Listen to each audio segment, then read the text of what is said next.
देखो हम बात करते हैं एस्टिग्मेटिज्म के बारे में। एस्टिग्मेटिज्म के अंदर क्या होता है कि दो मेरिडियन होते हैं हमारे पास, एक होता है हॉरिजॉन्टल मेरिडियन और एक होता है वर्टिकल मेरिडियन। ये हॉरिजॉन्टल हो गया, ये वर्टिकल हो गया। तो इन दोनों मेरिडियन के अंदर क्या होता है, अगर पावर डिफरेंट हो तो उसे कहते हैं हम एस्टिग्मेटिज्म। जैसे कि यहाँ पे देखो, यहाँ पे माइनस में पावर है और यहाँ पे प्लस में पावर है, तो पावर डिफरेंट हुई दोनों मेरिडियन के अंदर, तो इसे कहा हमने एस्टिग्मेटिज्म। अब देखो एक और एग्जांपल है, यहाँ पे ज़ीरो है, यहाँ पे -3 है, तो यहाँ पे भी पावर डिफरेंट है, तो ये एस्टिग्मेटिज्म हुआ। अगर पावर जीरो है तो इसका मतलब होता है ई मेट्रोपिया, और अगर माइनस में पावर है तो उसे कहते हैं मायोपिया। तो डिफरेंट पावर है तो ये भी क्या हुआ, एस्टिग्मेटिज्म का एग्जाम्पल हुआ। इसके अलावा एस्टिग्मेटिज्म के दो टाइप होते हैं, रेगुलर और इरेगुलर।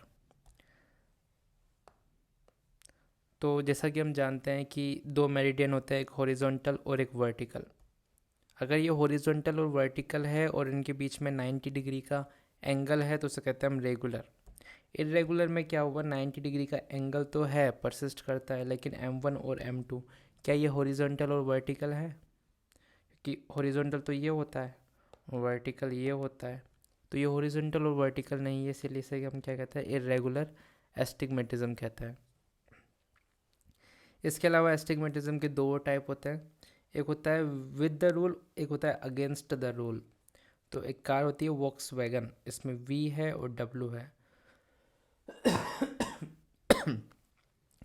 इससे क्या पता चलता है कि विद द रूल के अंदर डब्लू से याद रखो वी, कि वर्टिकल मेरिडियन के अंदर क्या है, ज़्यादा पावर होगी, और ज़्यादा पावर होगी इसका मतलब वर्टिकल मेरिडियन जो होगा वो ज़्यादा कर्व्ड होगा। More power in the vertical meridian. ATR against the rule, तो इसके अंदर हॉरिजॉन्टल मेरिडियन जो होगा उसके अंदर पावर ज़्यादा होगी, हॉरिजॉन्टल मेरिडियन जो होगा वो ज़्यादा कर्व्ड होगा। ये एक एग्जांपल है कि वर्टिकल मेरिडियन में पावर -3 है और हॉरिजॉन्टल में -5 है, तो किसकी पावर ज़्यादा है? माइनस में जितना ज़्यादा उसकी पावर उतनी ज़्यादा, तो ये हॉरिजॉन्टल मेरिडियन हो गया। ठीक है, अगेंस्ट द रूल। अब यहाँ पे देखो +3 और -5, तो किसकी पावर ज़्यादा है? +3 की ज़्यादा है। देखो पावर के संबंध में हमको ये रूल ध्यान रखना है कि जितना ज़्यादा माइनस उसकी पावर उतनी ज़्यादा, फिर जीरो, और सबसे कम होती है प्लस की power. More the myopia, more the power, ये निमोनिक है, ये याद रखना है। इसके अलावा सिलेंडर, जो घर का जो सिलेंडर होता है उसके संबंध में एक और बात, power acts at a perpendicular plane for a cylindrical correction. If given 90 degree then it will act at 180 degree and vice versa. इसके अलावा एस्टिग्मेटिज्म के और भी 3 टाइप होते हैं, सिंपल, कंपाउंड और मिक्स्ड।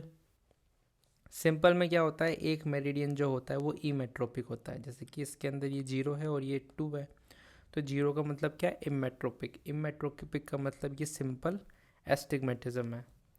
कंपाउंड की हम बात करें तो बोथ मेरिडियन है, इसमें क्या है, इनके साइन सेम रहता है, जैसे कि +2 +3, डिफरेंट नंबर है तो डिफरेंट पावर हो गई, डिफरेंट पावर है तो एस्टिग्मेटिज्म हुआ, लेकिन साइन इनके क्या है, सेम सेम है, तो इसे कहेंगे हम कंपाउंड एस्टिग्मेटिज्म।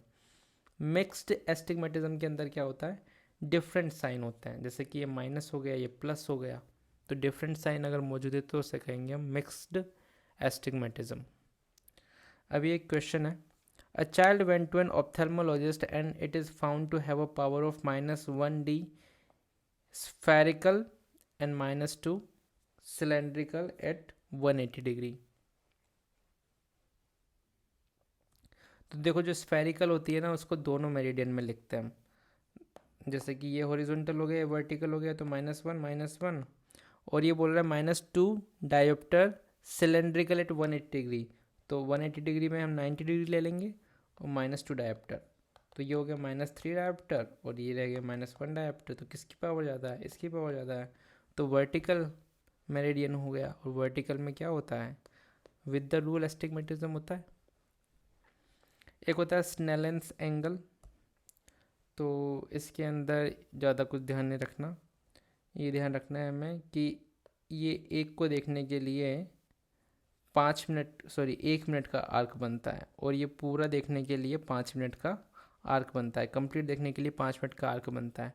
जितना हम इसके क्लोज जाते हैं, जितनी ये डिस्टेंस कम होती है, उतना ज़्यादा एंगल बढ़ता जाता है। जैसे कि एक क्वेश्चन है, what will be the angle 6/36 at 6 metre. तो 5 मिनट एंगल पे ये 36 मीटर देख पाता है। तो अब क्या करना पड़ेगा, ये 36 से 6 मीटर हो गया, मतलब distance is decreasing 6 time, so angle will increase 6 time, मतलब 30 minute. So this is all about it.